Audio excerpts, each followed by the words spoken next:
They were the rulers of the faith, keepers of tradition, guardians of the sacred.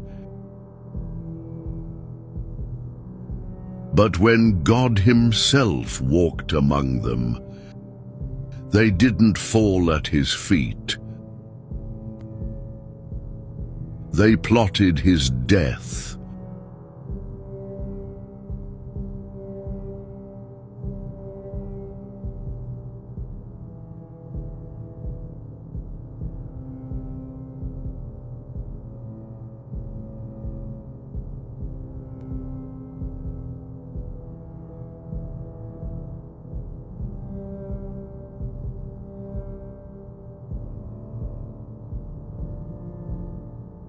The Pharisees believed in the law, studied the scriptures, and controlled the synagogues.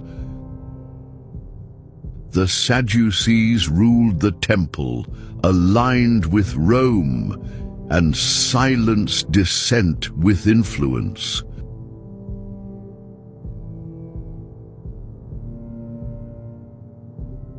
But when Jesus of Nazareth stepped into their world, He exposed the one thing they couldn't control: truth.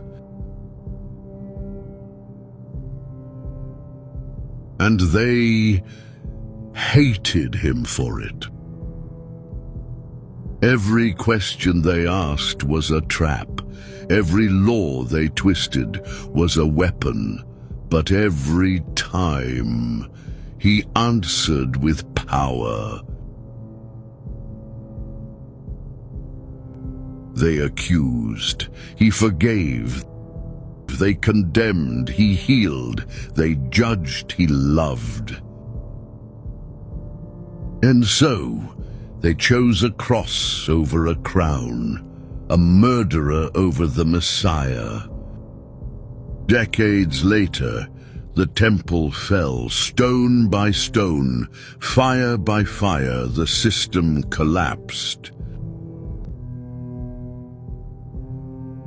The Sadducees vanished from history. The Pharisees survived, but changed forever. What began as a movement of God became a monument to man, but the Messiah they rejected is still reigning. They memorized the Word, but missed the Word made flesh. They defended the altar, but killed the Lamb. They were sincere, respected, devoted, and they still got it completely wrong. This isn't just their story, it's a warning, a mirror, a question. Are we clinging to systems Jesus came to replace? Are we shutting the door of the kingdom while believing we hold the keys? This is not just a documentary, it's a revelation. Watch the full story now. Pharisees and Sadducees, power, politics, and the fall of a religious empire.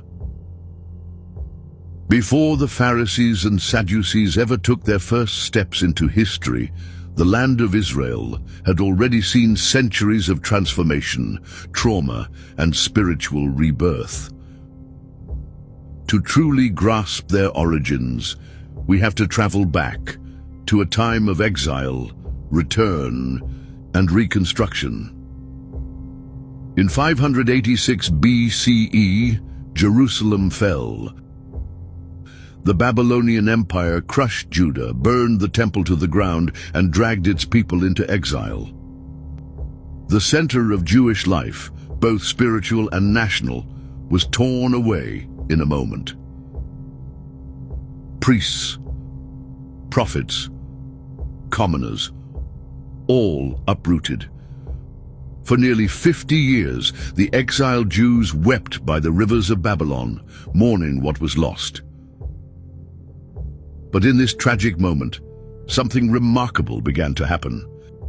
The foundations of a new Judaism were being laid, not on the Temple Mount, but in foreign lands. With no altar, no priesthood, no sacrifice, how could they remain faithful? They turned inward.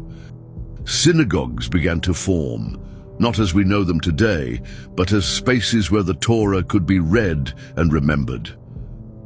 Scripture study took on new importance. Prayer became portable. Identity became internal. Then came Cyrus the Great of Persia. In 539 BCE, he conquered Babylon and issued a decree that allowed exiled peoples to return home. For the Jews, this was nothing short of a miracle. Many returned to Jerusalem with hope in their hearts, and Ezra and Nehemiah as their guides. They rebuilt the temple, modest compared to Solomon's, but still sacred. Ezra, a scribe and priest, played a pivotal role in this new era. He didn't just oversee rituals, he called the people back to the law. Public readings of Torah became moments of national reflection. The law was no longer just a priestly code. It was the heartbeat of the people.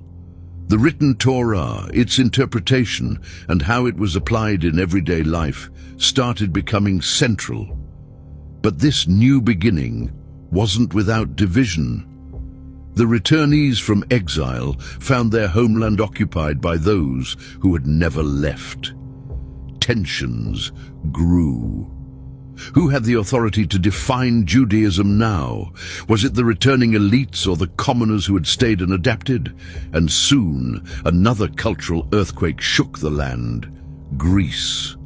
By the 4th century BCE, Alexander the Great had swept across the known world, bringing with him not just armies, but ideas. Hellenism, Greek language, philosophy, gymnasiums, drama, and gods began to permeate Jewish cities. Some Jews embraced it, others resisted, and some tried to blend the two.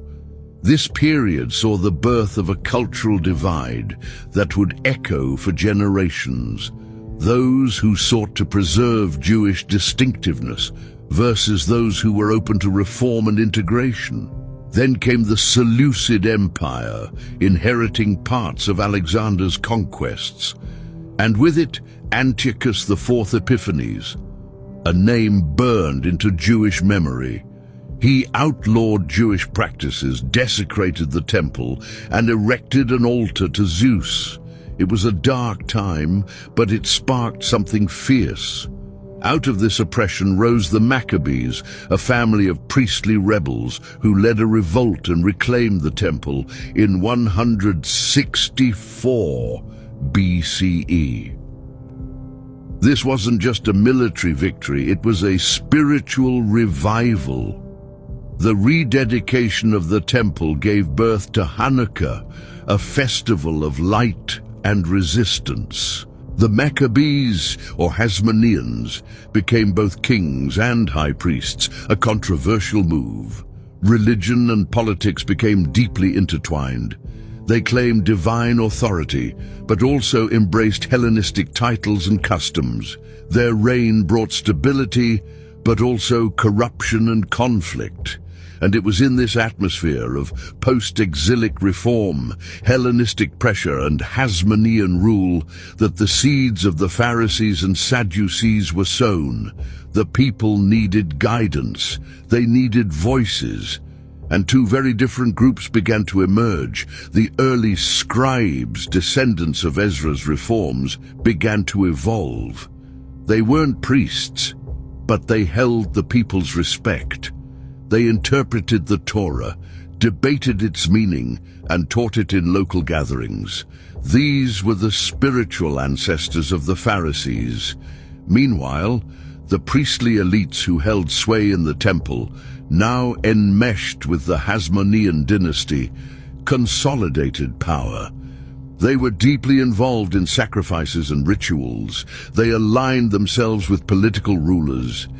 These were the forerunners of the Sadducees.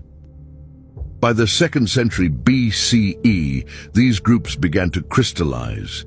The Pharisees championed a Judaism that could survive exile, diaspora, and even the loss of the temple. They believed in oral tradition, passed down through generations as equally binding as written law. They emphasized purity, not just for priests, but for all Jews. Their influence came from the streets, the synagogues, and the study halls. The Sadducees, on the other hand, were anchored to the temple. They rejected the oral law. They held that only the written Torah was authoritative. They did not believe in resurrection, angels, or an afterlife. Their world was here and now. Their power came from their position in the priesthood, their wealth, and their proximity to political rule. This wasn't just a theological rift. It was social, economic, and ideological. The Pharisees were closer to the people. The Sadducees were closer to power. The Pharisees envisioned a Judaism that could live anywhere in any generation. The Sadducees were guardians of a system that worked only as long as the temple stood. But the story didn't evolve in isolation. During this same period, the Jewish people were also wrestling with how to interpret their scriptures in the absence of clear prophetic voices. The prophetic era was drawing to a close, and in its place rose a new authority, the interpreter of the law. This shift wasn't just a spiritual evolution, it was a social revolution. In earlier times, the priesthood was the uncontested religious authority. But now, people began turning to those who could explain, debate, and apply the Torah to real life. They weren't offering sacrifices, they were offering wisdom. These scribes and teachers were gaining not just respect, but influence. This was the soil from which the Pharisees would eventually grow. Meanwhile, political power was constantly shifting. After the Hasmonean revolt, the dynasty they created did not simply return the people to a pure form of Judaism. Instead, the Hasmoneans became increasingly autocratic and eventually divided. They mixed religious authority with kingly power, and not all Jews agreed with this direction. This discontent became a fertile breeding ground for rival factions. In particular, it is believed that the Pharisees rose in opposition to certain Hasmonean policies, especially when the rulers tried to impose Sadducean interpretations of the law. The Pharisees became the voice of dissent, demanding a return to the purity of tradition, but also adapting it for a new era. They were deeply rooted in Scripture, but also in the lives of ordinary people. Their power didn't come from the temple, it came from the community. And the Sadducees, their influence continued to flow through Jerusalem's highest courts. They were the aristocrats, often from priestly families, embedded in the machinery of the state. Many were aligned with the ruling class. They valued stability, tradition, and order, but their focus was on the here and now. For them, God's justice was found in prosperity, lineage, and control over the temple. These contrasting views, heavenly versus earthly focus, oral versus written tradition, inclusion versus exclusivity, began to solidify. The Pharisees sought to democratize holiness. The Sadducees sought to protect the sanctity of the temple system. Another turning point came with the growth of the synagogue. While the temple remained the center of national worship, the synagogue emerged as the heart of local community life. Here, Torah was read aloud, discussed, and interpreted. It was in these modest spaces, not the grand temple, that the seeds of rabbinic Judaism were first planted. As Greek culture continued to exert pressure, the tension between preservation and adaptation grew even sharper. Some Jews fully embraced Greek life, adopting Greek names, attending Greek theaters, and even undergoing painful surgeries to reverse circumcision. Others clung tighter to their identity, finding in the Torah not just divine law, but a shield against assimilation. The Pharisees were often at the front lines of this cultural resistance. Their teaching spread not through wealth or priestly privilege, but through personal influence and public instruction. They were the ones discussing law in the marketplaces, offering guidance in small villages, and answering questions in the synagogues. The Sadducees, by contrast, became more entrenched in the elite centers of power. As the Hasmonean dynasty declined and Roman influence began to rise, their political involvement only deepened. But their dependence on the temple would eventually become their greatest vulnerability. By the end of the 2nd century BCE, the lines had been drawn. The Pharisees were the teachers of the people. The Sadducees were the guardians of the temple. Both claimed to be the true heirs of Moses. Both believed they were preserving the faith, but they were walking two very different paths. And those paths were about to cross in dramatic ways. The Pharisees didn't rise to power in a single moment or through a single man. Their emergence was slow, organic, rooted in the aftermath of exile, and nourished by a longing to bring sacred law into everyday life. They didn't seek thrones or temples, they sought understanding. And that quiet pursuit would eventually place them at the very heart of Jewish identity. Their name, Pharisee, comes from the Hebrew word perushim, meaning separated ones. But what were they separating from? It wasn't the world itself. It was impurity, compromise, corruption. To the Pharisees, holiness didn't belong only to priests or high places. It belonged in the streets, the homes, the dinner tables of ordinary Jews. It could be practiced by anyone who loved God's law. They were born from the legacy of the scribes, those who, during and after the exile, devoted themselves to copying, studying, and interpreting the Torah. While the priesthood managed the temple, the scribes managed memory, preserving the covenant through written word and oral tradition. Over time, some of these scribes grew into teachers of the law. They were called chachamim, the wise, but their wisdom wasn't just bookish, it was lived. They debated how to observe the Sabbath, not in theory, but in practice. What should a woman do if her oven breaks just before sunset? How far can a man walk before it becomes labor? How should justice be done in small villages far from Jerusalem? In these questions, the Pharisees found their mission to bring divine law into daily life. They believed that Moses received two revelations at Sinai, the written law and the oral law. The written law was recorded in scrolls. The oral law was passed down through generations. And this oral tradition, they claimed, was just as sacred. This belief set them apart. The Sadducees, who would later become their ideological rivals, rejected this notion entirely.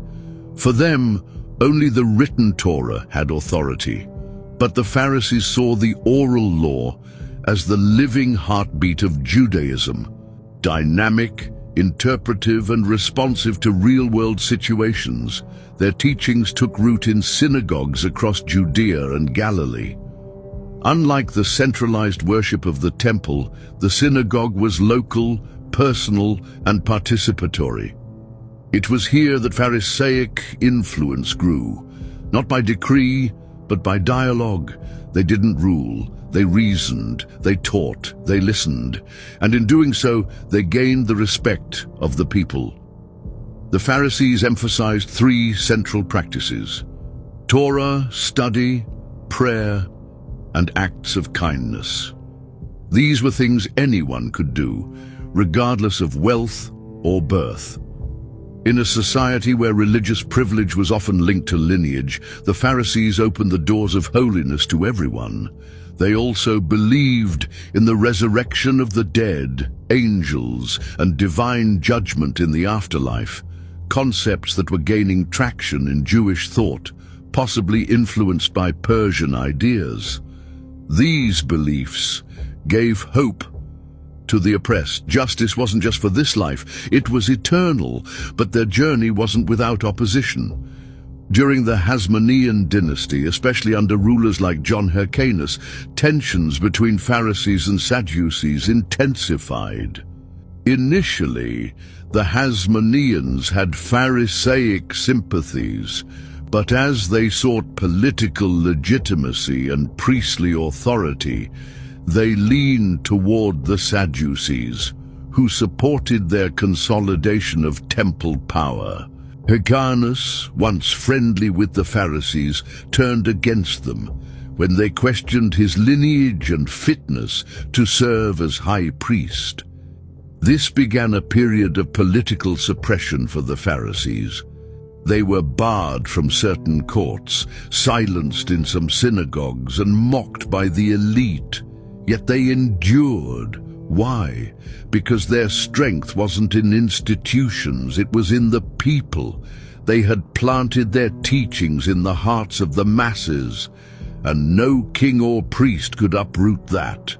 The Pharisees became known for their humility, their scholarship, and their debates. They developed intricate legal discussions known as machloket, respectful arguments that explored every angle of a question. They believed that through honest disagreement, deeper truths could emerge. They preserved not just law, but the method of thinking about law. Their leaders weren't born into greatness. They earned it. Men like Yosef ben Yoezer, Yehoshua ben Parachia, and later Hillel and Shammai became guiding lights. Some were poor, some were immigrants, but all were respected for their wisdom and character. Hillel, in particular, would become a towering figure. He taught, "What is hateful to you, do not do to your neighbor. That is the whole Torah, the rest is commentary. Go and learn it." This spirit of compassion and clarity became a hallmark of Pharisaic thought. But they were not perfect. The Pharisees could be strict. Their love of the law sometimes veered into legalism. They were human, prone to pride, internal disputes, and occasional hypocrisy, something that later critiques, including those by Jesus, would highlight. But at their best, they were a bridge between heaven and earth, a voice that reminded the people, you don't have to be a priest to be holy. By the time Rome began asserting control over Judea, the Pharisees had become a major force. Not political, but spiritual, not royal, but respected. They were shaping the future of Judaism from within. Another defining characteristic of the Pharisees was their approach to community leadership. They saw themselves not as distant authorities, but as guides walking alongside the people. When there was confusion about the law, they didn't simply issue commands. They reasoned, discussed, illustrated. Their stories, or midrashim, brought the scriptures to life. They made the ancient words breathe in new situations. They also placed great importance on ethical behavior. For the Pharisees, it wasn't enough to follow rituals. One's heart had to align with one's actions. Honesty in business, compassion for the poor, respect for others, these were not just civic duties, but spiritual obligations. This made them approachable and trustworthy in the eyes of many ordinary Jews.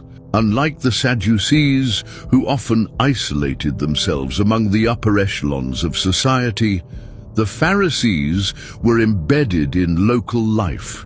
They were found in markets, in study groups, even traveling from village to village to teach. Their accessibility gave them moral authority, and this connection to the grassroots made them more resilient against political storms. One of the fascinating aspects of Pharisaic thought was their openness to debate, even internal disagreement. Within the Pharisaic ranks there were major schools of thought, most famously the schools of Hillel and Shammai. Hillel's teachings emphasized mercy and patience. Shammai was known for his strictness and precision. Their followers often clashed on points of law, yet both were considered valid and respected. This internal pluralism made the Pharisees dynamic and intellectually alive. They weren't just defending a static set of beliefs, they were evolving, adapting, questioning. They believed that the divine will could be sought through honest inquiry, and they weren't afraid of complexity. This flexibility would become one of their greatest strengths, especially when the unimaginable happened, the destruction of the Second Temple in 70 CE. But even before that fateful moment, their adaptability was setting them apart. As Roman influence deepened in Judea, tension between different Jewish factions grew. The Sadducees often aligned themselves with the Herodian rulers and Roman officials to maintain their temple authority. The Pharisees, meanwhile, grew increasingly wary of foreign control and internal corruption. They called for a renewal of the heart, not just the ritual. They taught that love of neighbor and love of God were inseparable.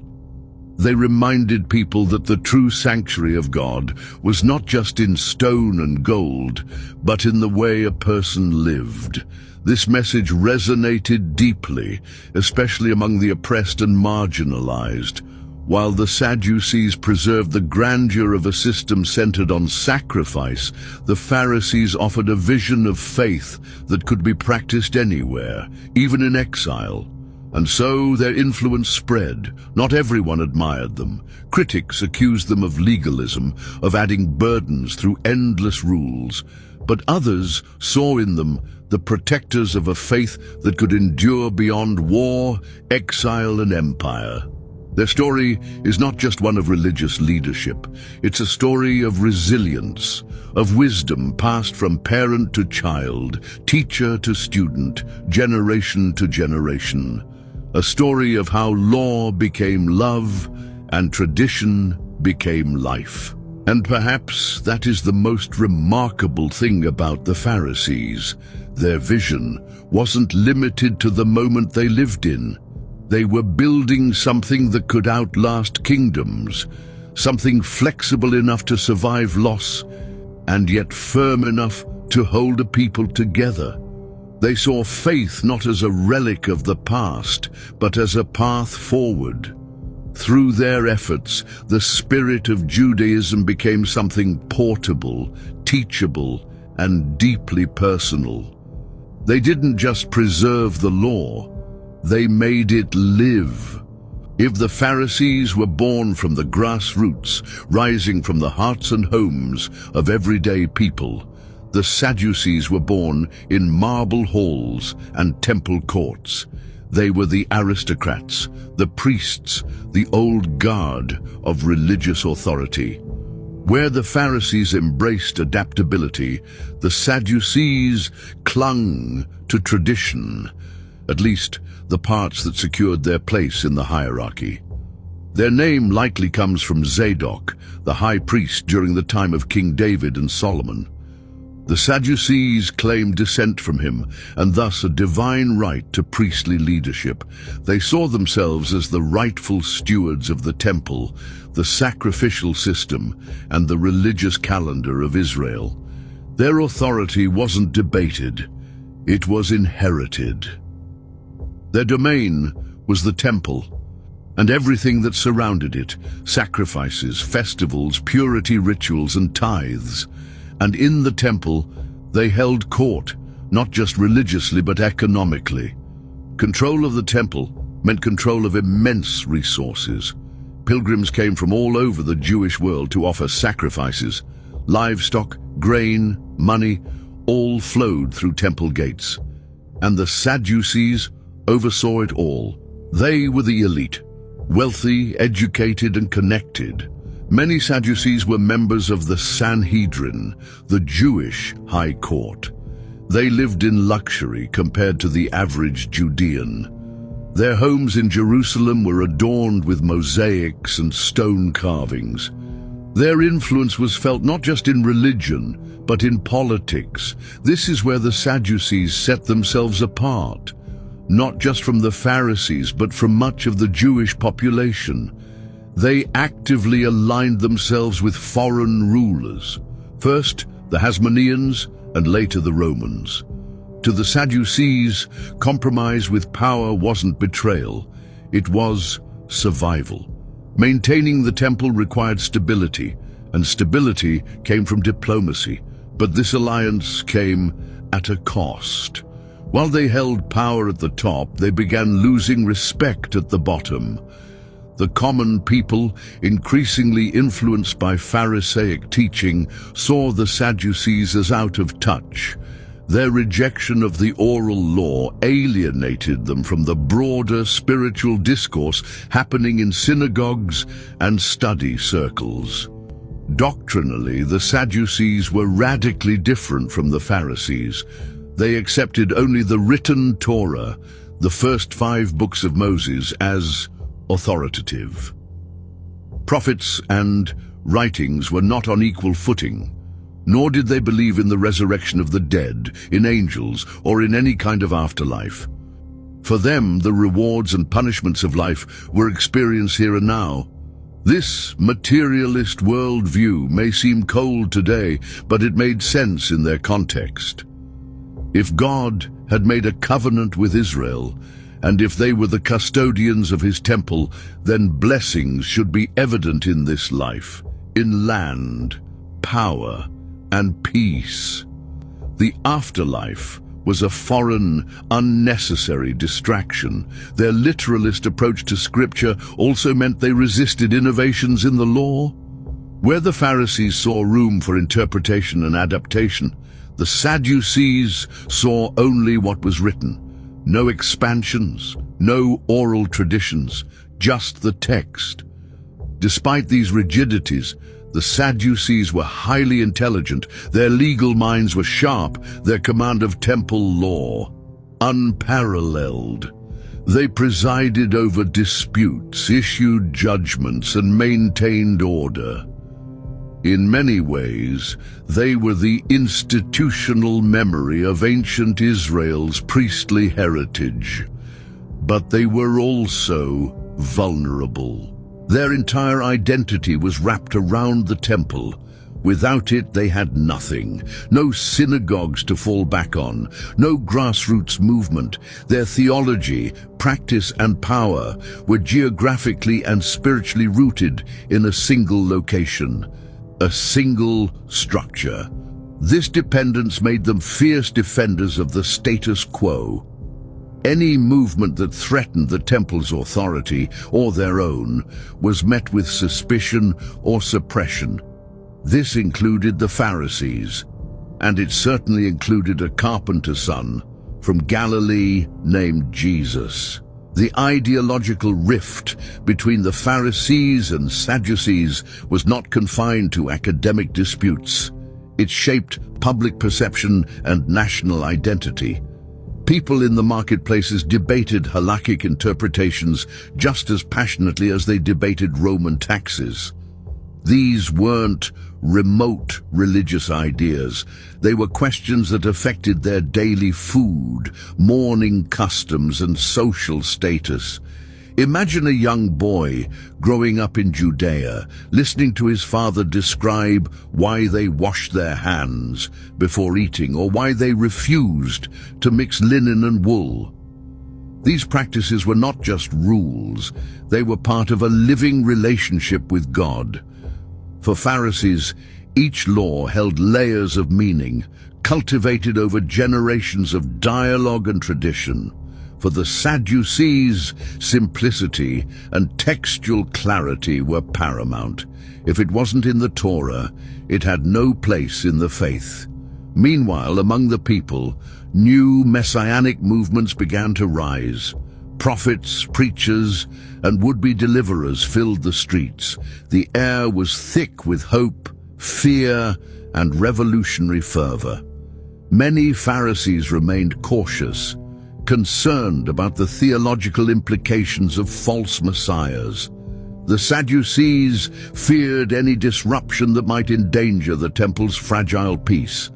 And into this moment stepped Jesus of Nazareth. He didn't challenge just theology, he challenged power. He critiqued the Pharisees for hypocrisy, but he also turned over tables in the temple, directly confronting the Sadducean-controlled system. He questioned the necessity of sacrifices. He preached forgiveness without the altar. He taught in fields and streets, mirroring the Pharisees' style, but pushing their boundaries. The Sadducees viewed him as a dangerous threat. He was charismatic, popular, and unpredictable. He didn't respect temple protocols. He talked of destruction and rebuilding. For a group whose very identity was tied to the permanence of the temple, this was heresy. But even some Pharisees were conflicted. Jesus echoed their values: love, mercy, justice. Yet he rebuked their rigidity, exposed their blind spots, and challenged their spiritual pride. He reminded them that laws must serve life, not suffocate it. Even within their own circles, both the Pharisees and Sadducees were experiencing internal pressure. Younger members of the Pharisaic schools began pushing for reforms that emphasized love over law, while more conservative elders insisted on maintaining strict boundaries. Among the Sadducees, debate simmered over how much Roman control was too much and whether the temple's dignity was being traded for comfort. This internal unrest mirrored the broader societal cracks. The common people, overburdened by taxes, regulations, and spiritual fatigue, were losing patience with leaders who seemed more concerned with prestige than justice. And while both groups had once seen themselves as shepherds of Israel, they were increasingly seen as gatekeepers blocking the way to God. It was in this tension that Jesus' popularity soared. His parables spoke to the brokenhearted. His actions, healing on the Sabbath, eating with sinners, redefined what holiness looked like. He neither confirmed nor denied either camp's authority. Instead, he introduced something radically new: the idea that the kingdom of God was not found in courts or ceremonies, but in compassion, humility, and faith. His teaching struck at the core of both sects' foundations. For the Sadducees, it was an existential threat. If the temple was no longer the gate to salvation, what was left? For the Pharisees, it was a mirror held up to their own faults, a call to remember the heart behind the commandments. The power games escalated quickly. Political leaders, religious factions, and Roman enforcers all became entangled in a web of plots, betrayals, and fearful calculations. In the background of it all, the people watched, hungry for truth, tired of control. The temple stood tall, but the soul of the nation was being torn. And in that space, a carpenter's son walked between worlds, disrupting every assumption. Jesus of Nazareth stepped into a world divided.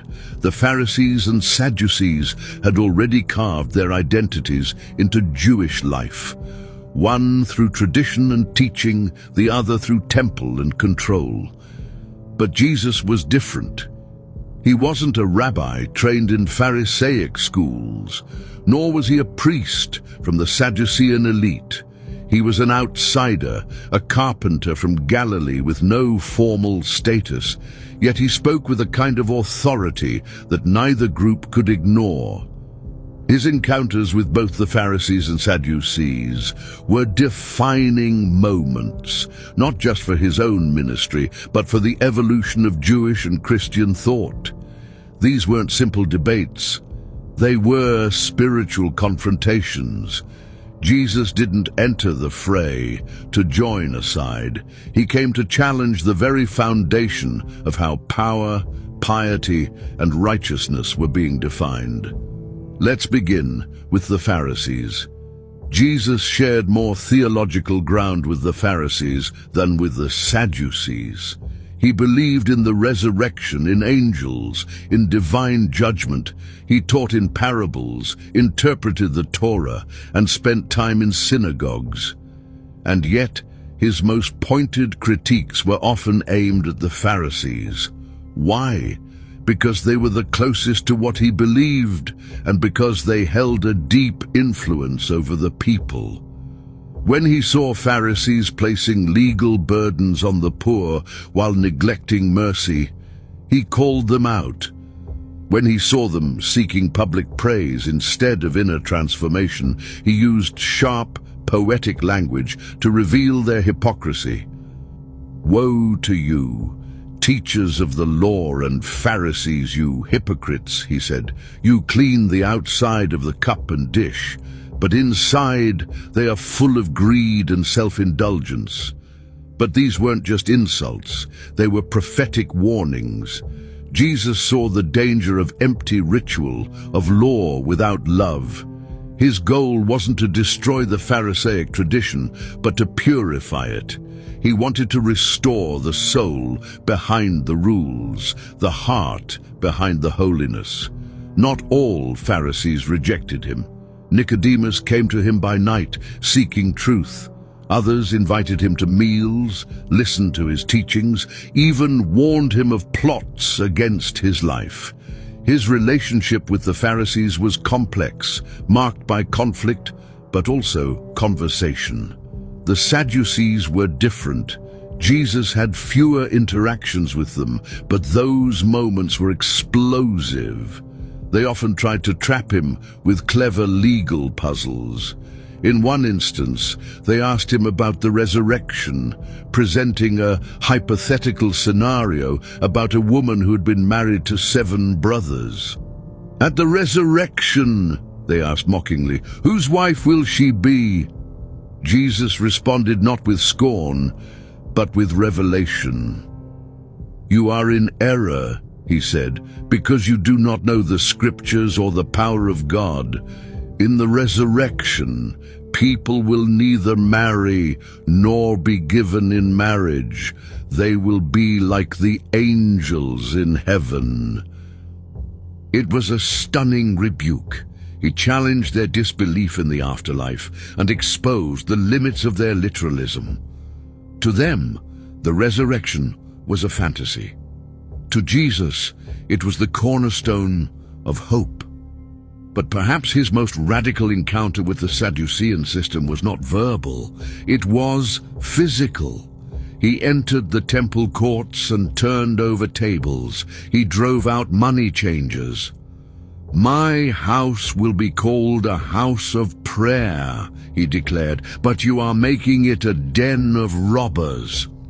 This wasn't just a protest against corruption, it was a direct challenge to the Sadducees' authority. The temple economy was their domain. The sacrificial system was their pride. And here was Jesus threatening it all. In that moment, he wasn't a philosopher. He was a prophet with fire in his eyes, and the Sadducees knew it.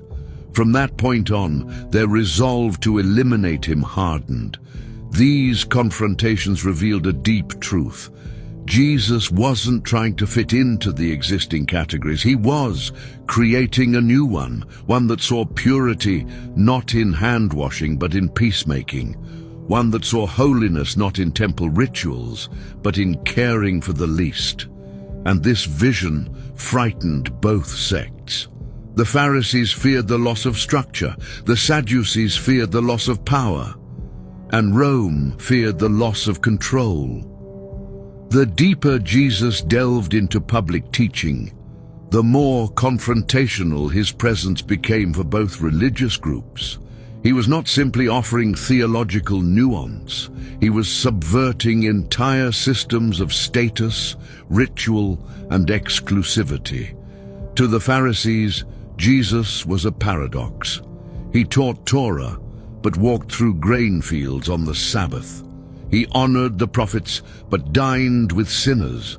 He called for righteousness, yet broke with customs. And always he spoke with authority, not quoting famous rabbis, but declaring truth from within himself. You have heard it said, but I say to you. His words challenged the interpretive traditions the Pharisees cherished. They feared that his teachings, if followed, would undermine the structures they had fought to protect. Yet even some among them were moved. Pharisees debated among themselves. Was he a prophet or a blasphemer, a reformer or a rebel?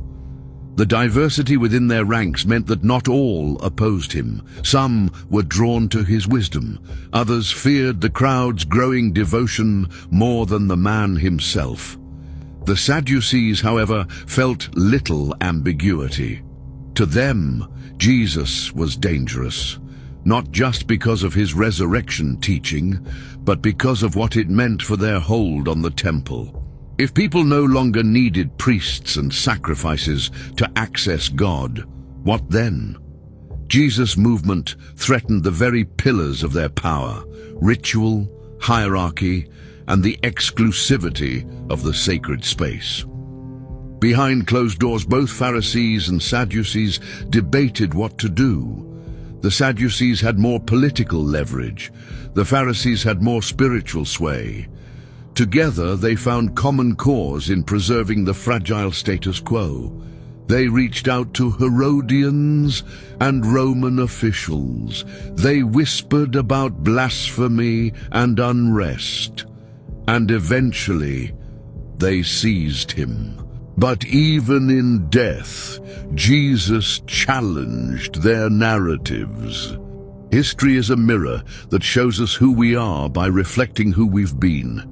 And in the story of the Pharisees and Sadducees, we find the seeds of two enduring legacies: Judaism and Christianity, each shaped by ancient conflict, spiritual longing, and the echo of a man who walked between both. If this opened your eyes, don't keep it to yourself. Like, share, subscribe, and drop a comment. Your voice belongs in this story. Let's keep history alive together.